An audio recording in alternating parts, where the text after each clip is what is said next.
خیلی هوای خوبیه و هوا آفتابی. امروز الان 22 درجه است و همه چی عالی.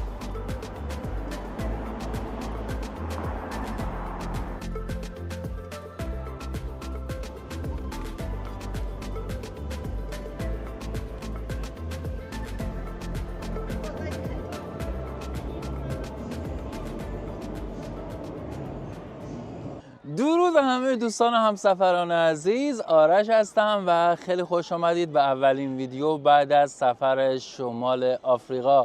دوستان امروز اومدم به یکی از خاص‌ترین و متفاوت ترین مکان‌ها توی لندن. اینجا رو که می‌بینید اول یه نیروگاه زغالی برق خیلی بزرگی بوده که الان خیلی تغییر کرده. بریم با هم دیگه ببینیم.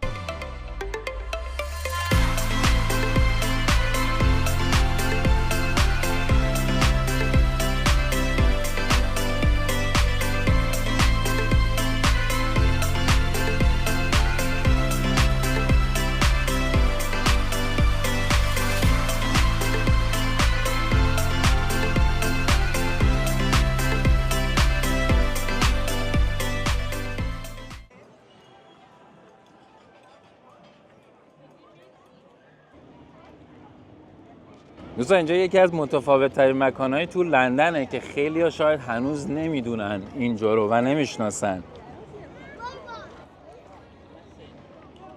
اینجا قبلا یه نیروگاه بزرگ زغالی بوده واسه تولید برق و اینکه الان تبدیل شده به یه شاپینگ سنتر خیلی بزرگ، شیک، لاکچری و با کافه رستوران‌های خیلی زیبا و اینکه خیلی متفاوت نسبت به بقیه مرکز خریدای اینجا. و همینجوری که می‌بینید خیلی فضای زیبایی داره و امروز هم که هوا کاملا صاف و آفتابیه، خیلی شلوغ شده اینجا، مرد و زن و بچه و هلو نیفته تو آب، حواسشو پرت نکنم.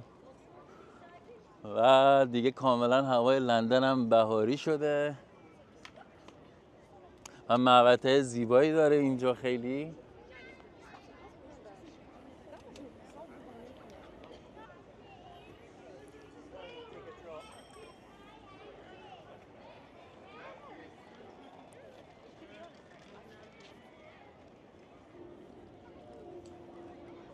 و اینکه جلوی این مرکز خرید یه فضای سبزم گذاشتن که وقتی که هوا خیلی گرم و آفتابیه همه میان اینجا همون آفتاب میگیرن و حسابی سعی میکنن ریلکس کنن.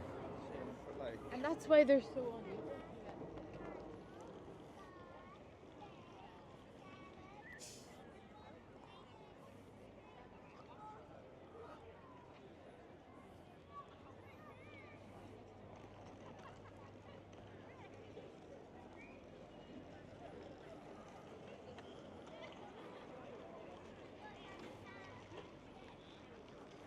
اگه الان خیلی بچه بیرون میبینید، امروز وسط فرایدیه ولی خب این هفته اسکول هالیدیه، واسه همین خیلی از مدارس دیگه تعطیلن، تمام مدارس، و اینکه خیلی بچه بیرون میبینیم و هوا هم که خوب باشه دیگه همه خانواده ها با فامیل و بچه و اینا میان همچین جاهایی که هم تفریح کنن، حالا یا شاپینگ انجام بدن و یه تایمی رو هم بگذرونن. این نیروگاه زغالی بین سالهای 1930 تا 1950 درست شده و اینکه دهه‌ها برق لندن و حتی باکینگهام پالاس رو هم تهیه می‌کرده و یکی از بزرگترین نیروگاه‌های برق زغالی در بریتانیا بود. این نیروگاه در سال 1983 خاموش و تبدیل به متروکه شد، اما به خاطر ظاهر نمادینش در بعضی از موسیقی‌ها ازش استفاده شد، مثل آلبوم انیمال از پینک فلوید.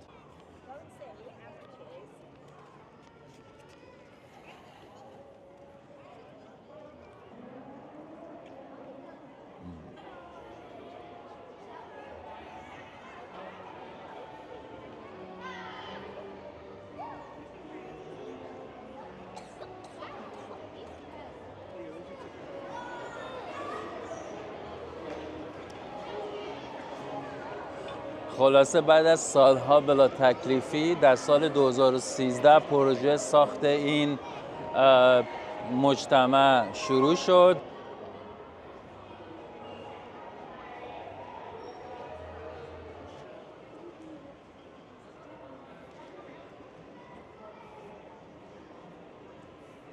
و الان تبدیل شده به یکی از خاص‌ترین و مدرن‌ترین و شیک‌ترین مرکزهای خرید در لندن.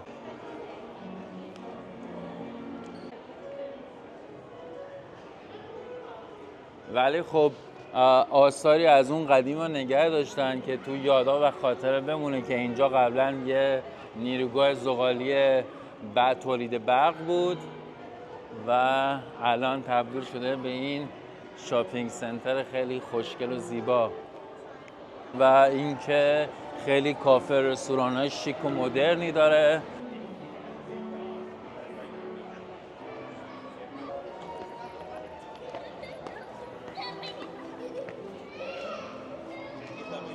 این شاپینگ سنتر بزرگی هم هست.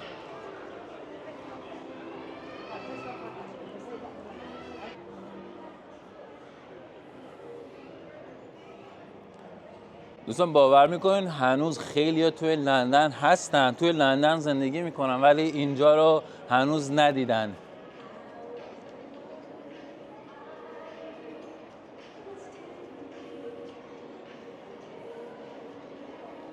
این دقیقا اون ظاهر قبلیش رو نگه داشته، بیرونش رو ظاهر تا حدودی و طراحی خوشگلی شده و تمام مغازه ها و کافه های جدید و سعی کردن که اون ظاهر نمادینش رو حفظ کنن و کاملا مشخصه که یه جای صنعتی بوده و اینکه همین آیکونیکش کرده و خیلی خاصش کرده.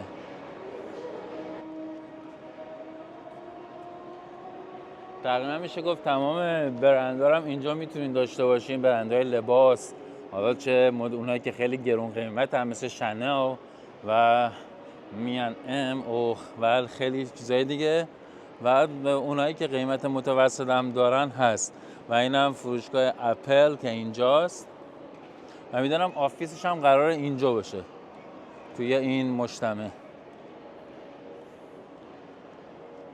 اینجا در محله باترسی کنار رودخونه تیمز و اینکه دسترسیش واسه همه جای لندن خیلی راحته و هر جای لندن باشی حالا با از طریق اتوبوس یا قطار یا حتی میتونید درایو کنید اینجا، اگه خودتون با ماشین میایید راحت میتونید اینجا بیایید و اینجا کنار نزدیک باترسی پارک هم قرار داره. بریم بالاتر ببینیم چیه اول این تیکه رو. الان دارم توجه میکنم این طبقه بالا بیشتر رستوران و کافه و بار و این چیزاست و طبقه اول و پایینتر تمام برندهای لباس و حالا چیزهای دیگه. حالا با هم دیگه میبینیم کاملتر. من خودم این دومین باره که دارم میام، ببخشید سومین باره که دارم میام اینجا. همین که ظاهرش متفاوته خیلی قشنگش کرده. وگرنه خب مغازه همون مغازه است دیگه، رستوران همین رستوران رو ما همه جا داریم.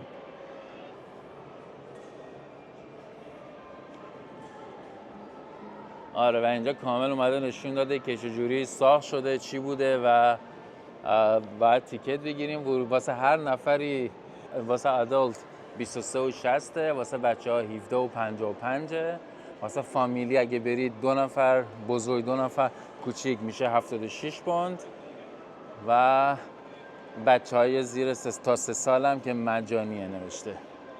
آخه داستانش اینه و این پروسه رو کامل توی اینترنت دیدم موقعی که داست ساخت میشد. آخه یه داستانی بود، اول میگفتن اینجا قرار بشه استادیوم تیم چلسی، تیمی که من طرفدارشم توی لندن، ولی بعد گفتن نه اصلا کلا عوض شد، قرار شاپینگ سنتر بشه و اینکه واسه همین اون موقع خیلی دنبالش میکردم ببینم چه جوریه و فهمیدم که نه دیگه قرار مرکز خرید بشه.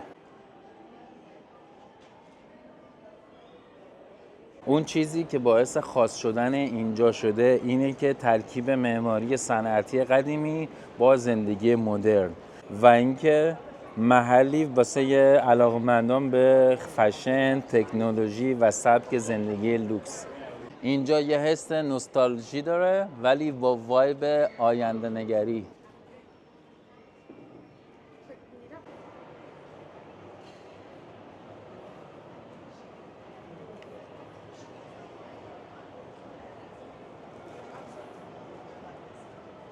دقیقا تمام برندها رو من اینجا میبینم، همه تقریبا هستن.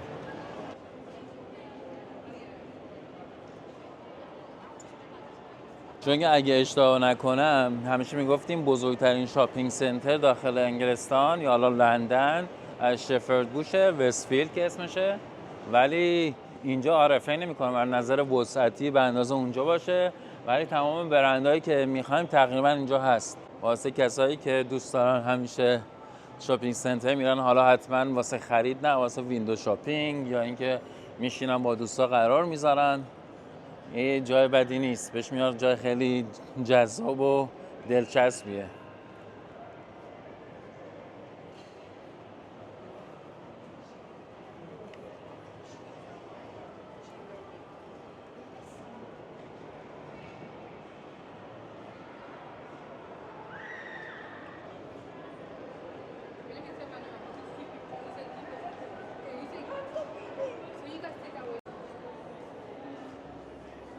این هم چه کافه خوشگلیه. این ماشینا رو تبدیل به کافه کردن اینجا.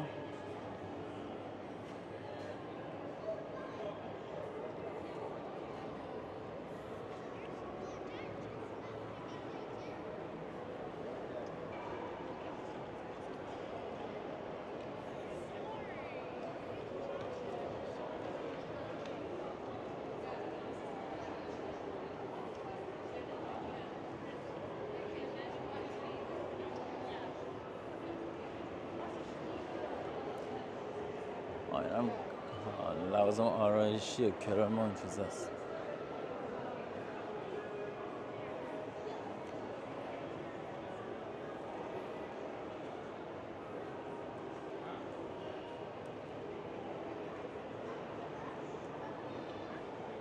این هم برند جنسیست که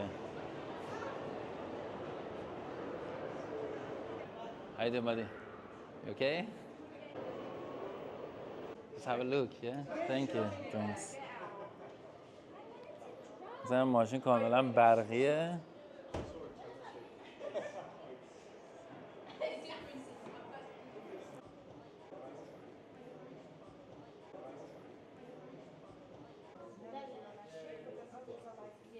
تو تمیز و خوشگله.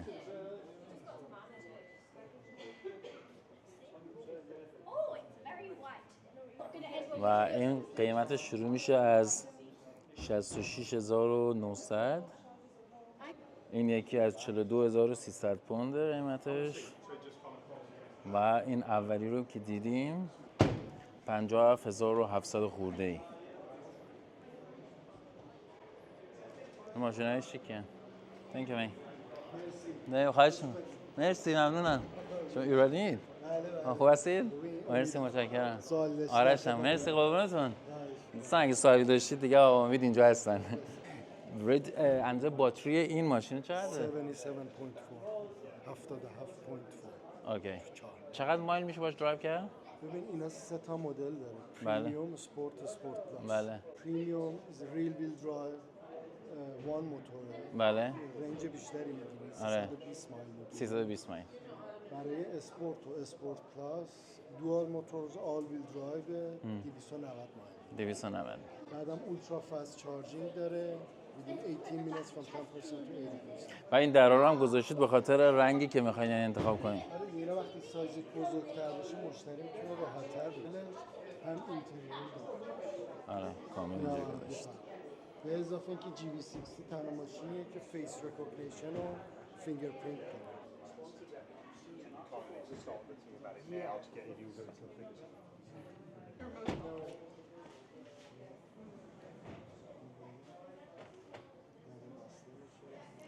با فینگرپرینت باز میشه.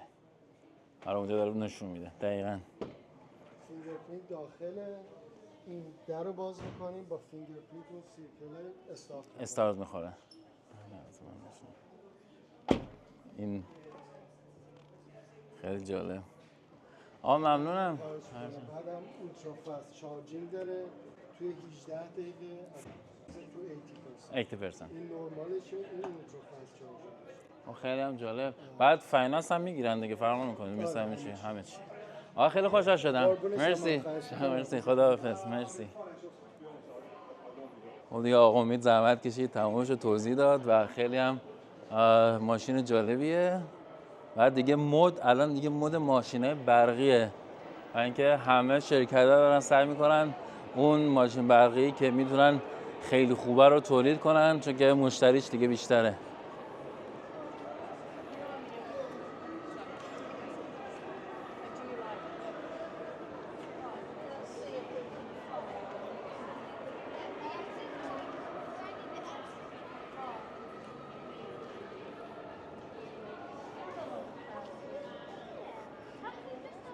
مثلا این ماشین پولستار این چیزه، این ماشین سوئدیه.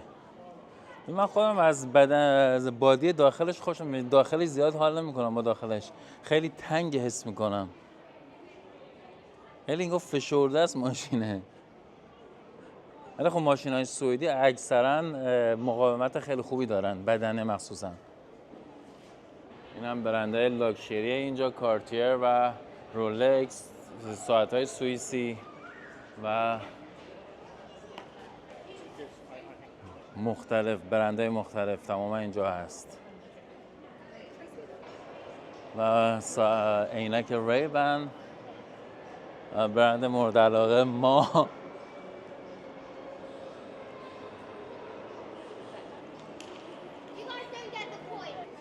الان هم وقتی هوایی کم گرم میشه دیگه بستنی فروشی‌ها دیگه شلوغ‌ترین مغازه‌ای که اینجا هستن.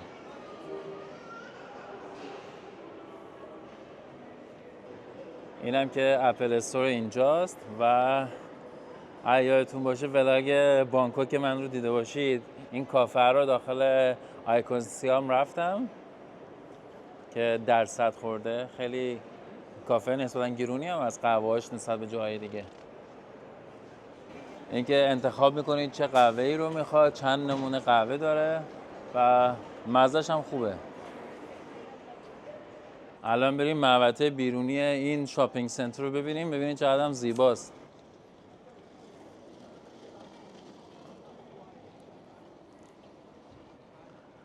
این دکار کاملا جدید، ساختمونا با دیزاین خیلی جدیدتر و شیپ‌های مختلف که اصلا یعنی حالت سبک قدیم نداره. خیلی فضای خوب و آروم و با اینکه تعداد آدمایی که اینجا میان زیاده ولی خیلی حس آرامش رو حس میکنید.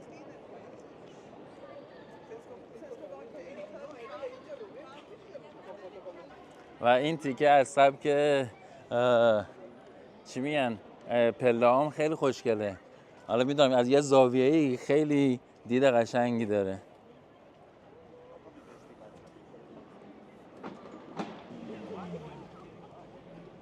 اینید خیلی یه سبکی میسازه که کاسه شده، انگار یه سوراخه.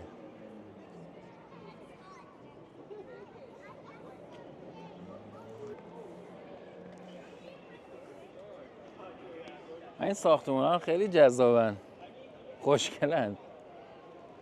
این پایین هم شاپینگ سنتر، یعنی تنها داخل ساختمون نیست، بیرونش هم کشیده شده.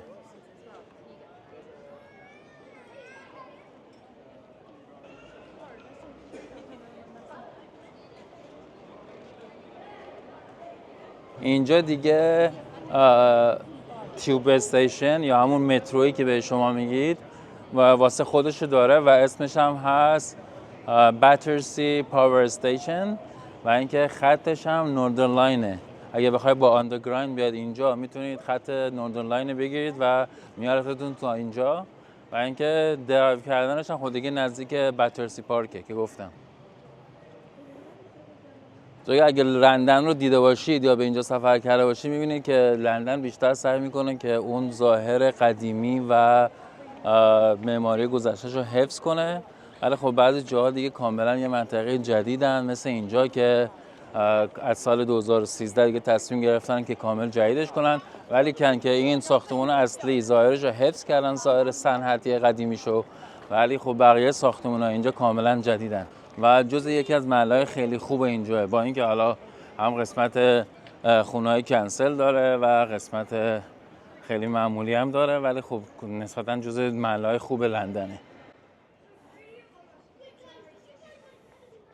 خیلی از دوستان ویدیو رو میبینن ولی اینکه فراموش میکنن لایک کنن.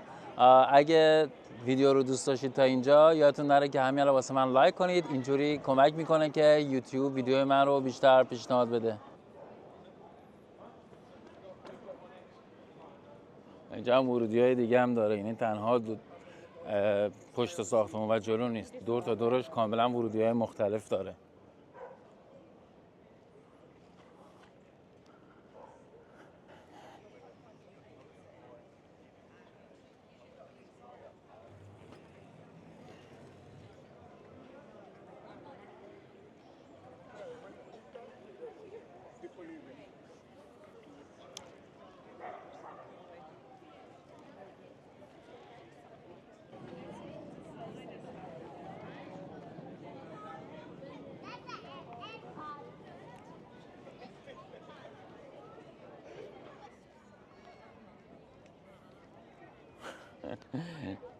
چه اینجوریه مجسمه؟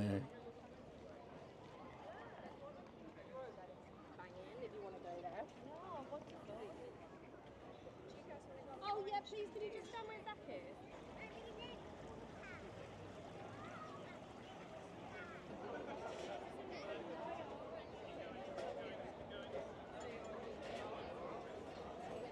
حتی از ویکتوریا استیشن و تا اینجا خیلی پیاده میتونید بیاید، خیلی نزدیکه، فاصله چندانی نداره.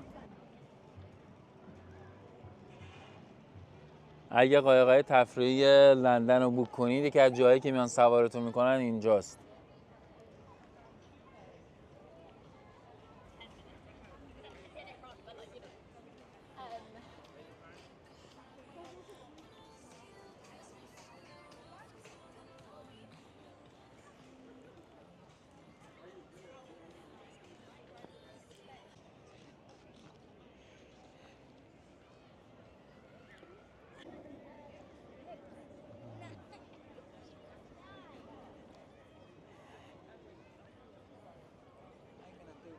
همون اینجا دارن برنزه میکنن.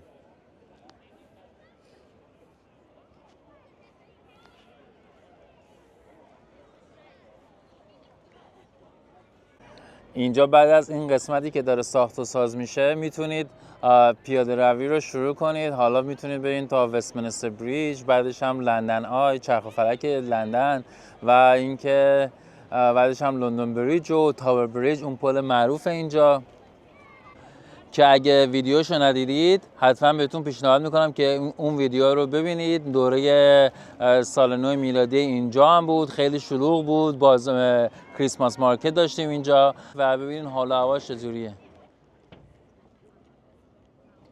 این دوستمون دیگه کامل داره لخت میشه، میخواد حسابی برنزه کنه، ویتامین دی رو بگیره.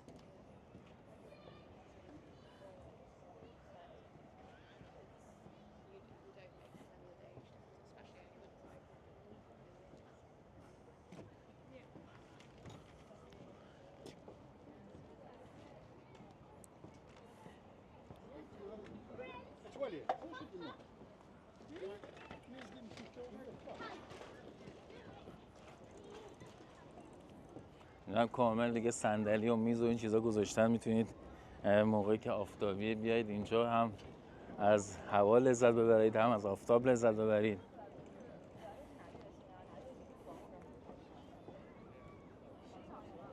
میدونم کاملا متفاوته، ایرانیای تو ایران خیلی هوای بارونی و ابری دوست دارن، ولی اینجا چون که همیشه ما بارون رو تو فصل زیادی داریم، همه منتظر یه روز آفتابی هن که بیان اینجا بشینن توی آفتاب و گرما رو دوست دارن. البته لندن چون که ای کاندیشن و خونه ها AC و کولر و این چیزا نداره، همه اون گرمای خیلی شدید رو دوست ندارن دیگه، چون چند سال نسبتا گرم شده، ولی یه مقدار گرم تا 25 درجه رو همه خیلی دوست دارن اینجا. این قسمت رو پلم بهتون نشون بدم. از اون قسمتی که میایم اینجا از دو طرف میتونیم، یکی از پشتش بود که رفتیم اون ساختمان‌های جدید بودن با شکل‌های متفاوت، و اینکه این پلی که اینجا هست. ولی خب اولی نه، این پل قطارروه، بعدیش دومیش.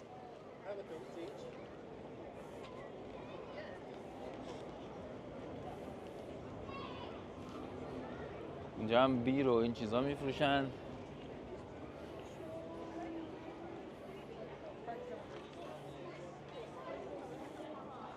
و این خیابون هم که پر از رستوران و کافه‌های مختلفه. من خودم به نظرم یکی از جاییه که اگه آخر هفته ها قصد دارید یه جا بری با دوستاتون بیرون، اینجا خیلی جای مناسبیه، چون همه چی هم تقریبا داره، فضاش هم نسبتا خوبه و خیلی هم ویو خوبی داره کنار رودخونه، دسترسیش هم راحته. و اینجا هم این بازی هست، نفری 7 پوند واسه یه پینت پوله که میتونید گروهی بیاین اینجا بازی کنید، خیلی هم مزه میده. و این پل هم که میبینید اسمش چلسی بریجه.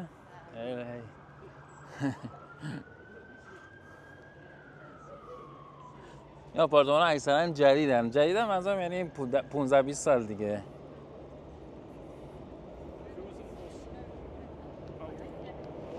و این هم قطاریه که میره واسه جنوب لندن بیشتر، نشنال ریله.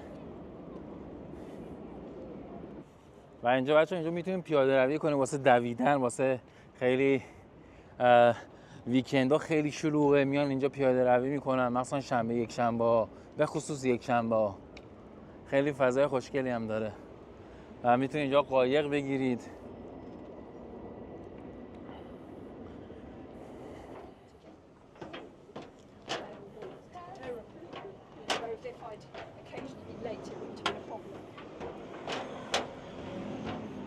این پارک هم که میبینید پارک باترسی پارکه که پارک خیلی خوشگلی هم هست.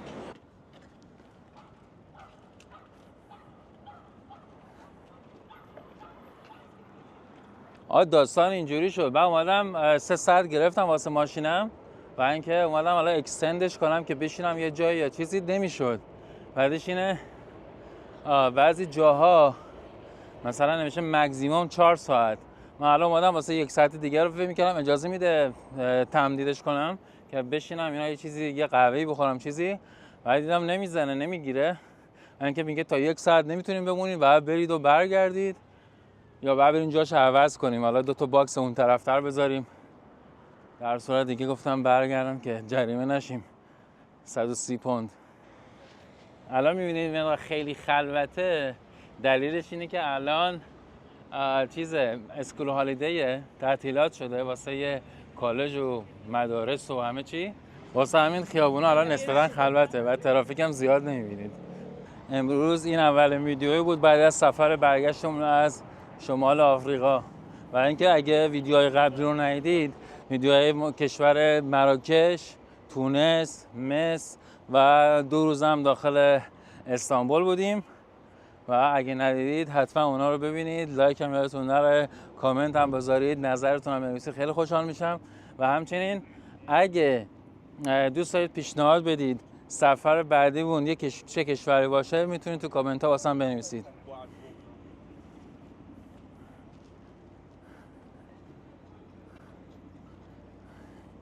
این ماشینه رو کروکش کرده.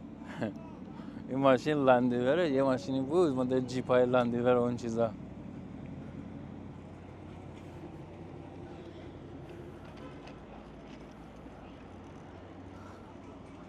و این محله این طرف رودخونه که مقابل باترسی اسمش هست، یه قسمتش سمت راستش الان میشه پملیکو، سمت چپ اینجا میشه چلسی.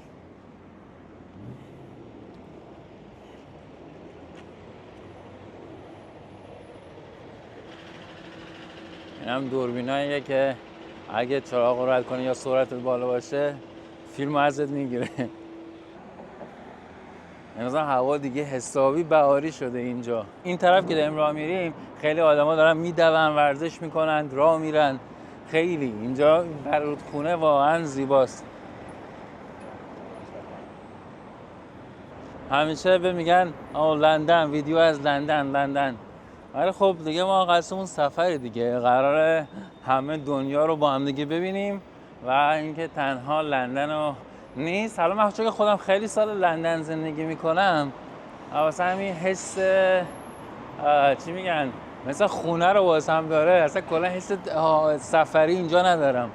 ولی اینکه خود دارم سعی میکنم جایی که اگه توریستی میای لندن رو حتما بهتون نشون بدم، چون ما بیس کارمون تصمیممون این بود که روی جای توریستی کار کنیم و حالا ببینیم دیگه. حالا یه موقع در مورد زندگی تو لندنم سعی میکنم توضیحاتی بدم، حالا نسبت به تجربه خودم و اون چیزایی که من میدونم. این چیزا هم گذاشتن که هر کسی افتاد توی رودخونه بندازین نجاتش بدین.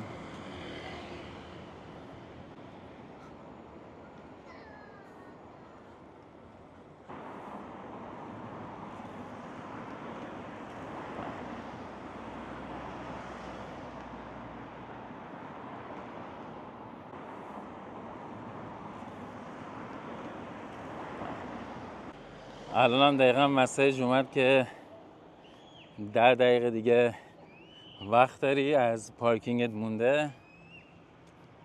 خب دوستان مرسی که تو ویدیو با من همراه بودید. امیدوارم که ویدیو رو دوست داشته باشین. یادتون نره که حتما واسه من همین الان لایک کنید و اینکه خیلی خوشحال میشم که نظر و پیشنهاداتتون رو واسه من کامنت کنید و واسه من بنویسید که دوست دارید سفر بعدی به چه کشوری و چه قاره‌ای باشه. دوستتون دارم. پس تا یه روز دیگه و یه ویدیوی دیگه، خدا نگهدار.